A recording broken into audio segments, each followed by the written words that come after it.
축산, 검협전.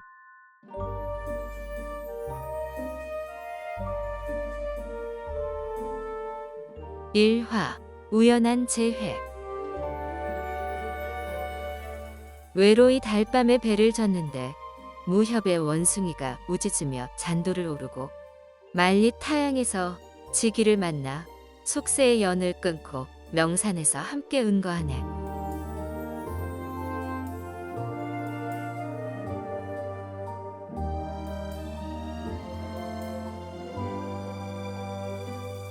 이튿날 아침 일영 부녀는 짐을 꾸려 배에서 내린 후 곧장 마을로 향했다.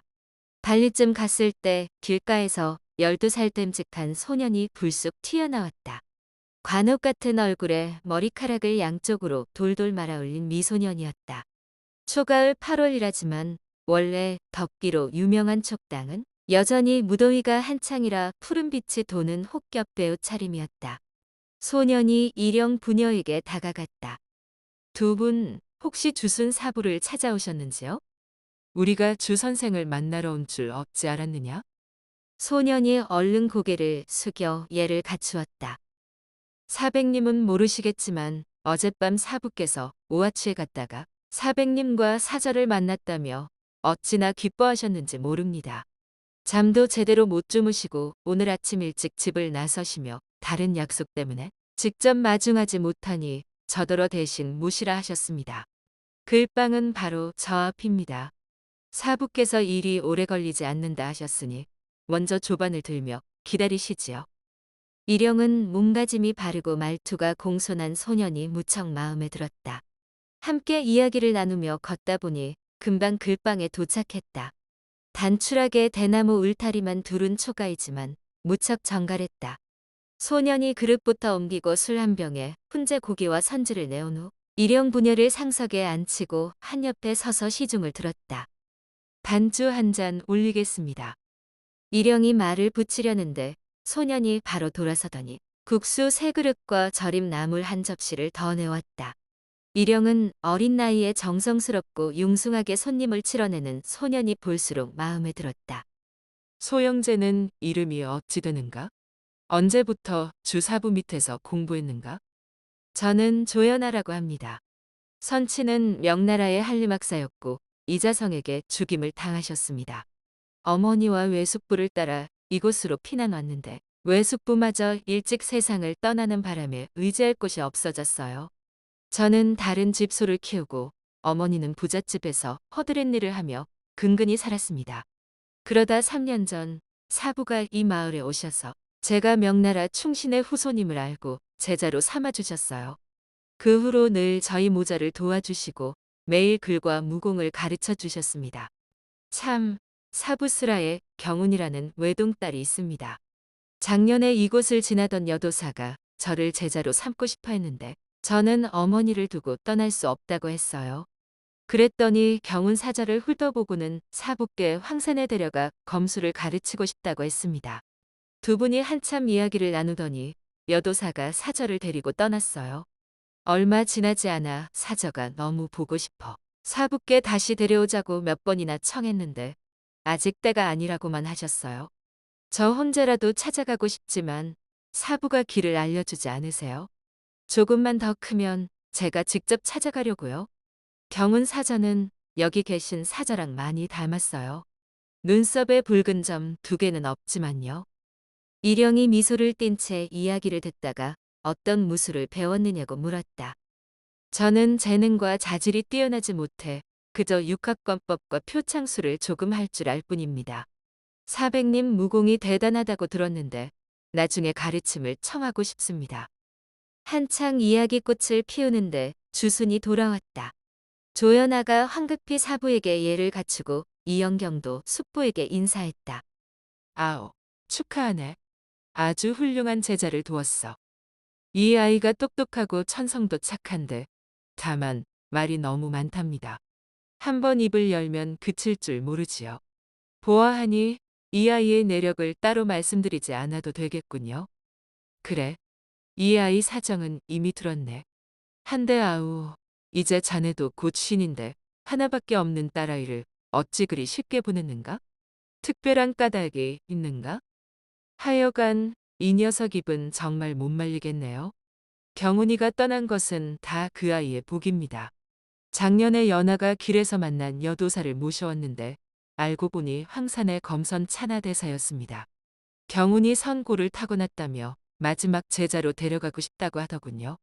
원래 연하도 같이 데려가려 했는데 어머니 걱정에 갈 수 없다고 하니 어쩔 수 없이 경훈이만 데려갔지요. 하늘이 내린 좋은 기회를 어찌 마다하겠습니까? 일영이 이내 고개를 끄덕였다. 이영경은 평소 무공을 가르쳐주지 않는 아버지에게 불만이 많았는데 주순의 마지막 한마디에 옳다구나 싶어 열심히 머리를 굴렸다. 주순이 그 마음을 단박에 알아차렸다. 진려도 뜻이 있어 보이는데 어떤가? 솔직히 내 딸아이 자질이 비범한 편이긴 하지만 타고난 골격이나 용모는 진려에 반해도 미치지 못하거든. 차나 대사가 진려를 보았다면 틀림없이 마음에 들어 하셨을 것이야. 조만간 인연이 찾아올 터이니 너무 조급해할 필요 없어. 그때는 형님도 어쩌지 못하실 테니까. 아우, 애한테 왜 자꾸 흰소리인가? 농담 그만하게. 그나저나 아미산으로 언제 출발할 셈인가? 연하도 함께 가는가? 제가 아직 자잘하게 처리할 일들이 많아서 열흘 후에 출발하시지요. 연하는 어머니를 모셔야 해서 당장 떠나기는 어렵습니다. 조연아는 사부가 자신을 두고 간다는 말에 금방 울상이 되었다.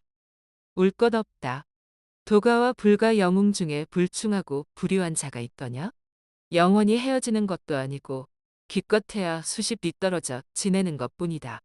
전처럼 아침부터 저녁까지 온종일 같이 있을 수는 없겠지만 달에 한 번 무술과 학문을 전수하러 오마.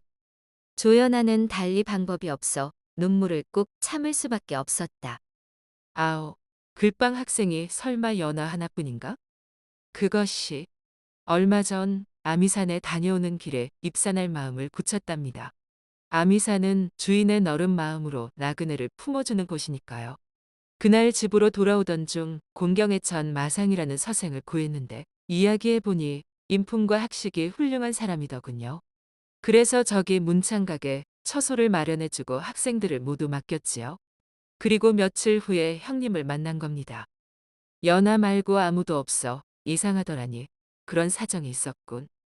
연하도 같이 보냈었는데 형님이 지내시는 동안 시중들 사람이 없어 잠시 수고 좀 하라고 부른 것입니다. 그 후로 한참 이야기가 이어지다가 어느새 해가 기울었다. 모두 함께 저녁을 먹은 후 조연아는 일영 부녀의 잠자리를 봐주고 집으로 돌아갔다. 이영경은 낮에 들은 말이 계속 떠올라 쉬이 잠을 이루지 못하고 이리저리 뒤척였다. 삼경쯤 옆방에서 희미하게 주순과 조연아의 목소리가 들렸다. 잠시 후 문을 열고 마당으로 나가는 발소리가 나자 이영경도 조용히 일어나 창틈으로 밖을 엿보았다. 주순과 조연아가 마당 한가운데에서 장검을 들고 건물을 시작했다. 조연아의 검이 조금 짧았으나 그래도 3척이 넘었다. 처음에는 어렴풋이 두 사람의 형체가 보였다. 그런데 맹수를 피해 도망치는 토끼처럼 사냥감을 향해 곤두박질치는 독수리처럼 점점 움직임이 빨라졌다. 나중에는 번쩍이는 은빛 두 줄기만 한데 뒤엉켜 눈덩이처럼 이리저리 굴러다녔다. 연하야, 똑똑히 봐두어라. 말이 끝나기 무섭게 달빛 아래 하얀 형체가 나타나더니 검나를 번쩍이며 개소 나무를 향해 날아갔다. 마치 별똥별이나 번갯불이 내리꽂히는 것 같았다. 우지끈 소리와 함께 남쪽으로 뻗은 제법 굵은 나뭇가지가 잘려나가고 나무 몸통이 부르르 떨리며 개화꽃이 우수수 떨어졌다. 흩날리는 꽃잎 사이로 아무 일 없었던 것처럼 서 있는 두 사람이 보였다. 달그랑달그랑 사방에 적막한 어둠이 내려앉은 가운데 호련 미풍이 불어와 처막 끝 풍경을 흔들었다. 이영경은 넋놓고 이 모든 것을 지켜보았다. 방금 보여준 마지막 초식이 육합권법 중 가장 위력적인 절초, 천운나월이다. 나중에 강적을 만나 위기에 처하더라도 이것으로 단숨에 승기를 잡을 수 있을 것이다. 연하 내가 효성이 지극하고 영민한 것을 알기에 평생 갈고 닦은 절기를 전수하는 것이야. 이틀 후면 아는 형님을 모시고 아미산에 들어가니 앞으로 사람들 눈에 띄지 않는 곳에서 아침 저녁으로 열심히 수련하거라. 오늘은 이만하고 내일 밤에 다시 연습하자꾸나. 주순이 먼저 방으로 들어간 후 조연아도 조용히 자리를 떠났다. 다음 날에도 밤새도록 주순과 조연아의 검법을 훔쳐본 이영경은 아버지에게 검을 가르쳐 달라고 계속 졸랐다. 일영은 딸에게 시달리는 것도 힘들고 주순까지 나서서 설득하자 조금씩 마음이 움직였다. 검은 병가의 근본이니 쉬이 배울 수 있는 것이 아니다. 첫째로 포기하지 않고 열심히 수련하겠다는 한결같은 마음이 중요하고, 두 번째로 기와 정신을 집중시켜 마음을 흐르지 않는 물처럼 고요하게 만들어야 한다. 이 두 가지가 선행되어야 명인의 검법을 전수받을 수 있단다. 너는 어려서부터 응석바지였고 체력 단련을 해본 적도 없으니 어디서부터 시작해야 할지 참으로 난감하구나. 그래도 꼭 배우겠다면 산에 들어가는 대로 매일 새벽에 일어나 길을 단련하고 내공 쌓는 법부터 익히거라. 그렇게 2, 3년이 지나야 비로소 검법을 배울 수 있을 것이야. 불같은 성질 못 참고 또 아비를 성가시게 하면 안 된다. 이영경은 아버지가 일부러 겁을 준다고 생각했다. 저보다 어린 조연아도 이미 하고 있는데 뭐가 어렵단 말인가? 이영경이 다시 말대꾸하려는데 주순이 불쑥 입을 뗐다. 형님 말씀이 100번 옳다. 상승 검법을 배우려면 반드시 귀를 한데 모으는 것부터 수련해야 한단다. 지난밤에 내가 연아에게 검법 전수하는 것만 봤으니 대수롭지 않게 생각한 모양인데 그간 연아가 얼마나 고생했는지 모를 게다. 아무튼 진려가 밤새워 엿보는 정성이 갸륵해서 내 특별히 형님에게 거듭 권해 겨우 허락하신 것이고, 형님은 나보다 검법도 훨씬 강하고 한치 거짓도 없는 말씀이니 꼭 새겨들으려무나. 영경아, 절대 총명하다고 자만해서는 안 된다. 검법 수련은 참으로 쉽지 않은 일이니 먼저 마음과 귀를 다스릴 줄 알아야 한단다. 경지에 오른 사람은 십장 밖에서 먼지 떨어지는 소리도 들을 수 있지. 내가 매일 엿본 것을 숙부가 어찌 알았겠느냐. 경지에 올랐기 때문이다. 눈앞의 사물도 보지 못하는 상태에서 어찌 검법을 논하겠느냐. 지난밤 훔쳐본 사람이 내가 아니라 다른 놈이었다면 아우가 당장 쥐고 있던 검을 날렸을 것이다. 반대로 아우가 경지에 오르지 못했다면 손에 검을 쥐고도 암계에 당했을 것이다. 무슨 말인지 알겠느냐? 이영경은 어른들 앞에서는 고분고분 따르는 척했지만 선뜻 받아들일 수 없어 따로 조연아를 찾아가 물어보았다. 검법을 배우기 전에 얼마나 고되고 힘겨운 과정을 거쳤는지 직접 듣고 나서야 어른들 뜻을 수긍하고 받아들였다. 어느덧 아미산으로 떠날 날이 되었다. 글방 아이들과 부모들, 글선생 마산까지 모두 모여 떠나는 사람들을 배웅했다.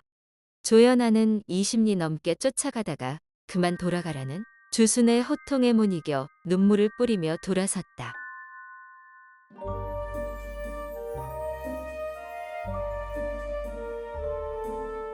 다음 화에서 이어집니다. 더 좋은 콘텐츠를 제작하기 위하여 구독과 좋아요, 알림 설정 부탁드려요.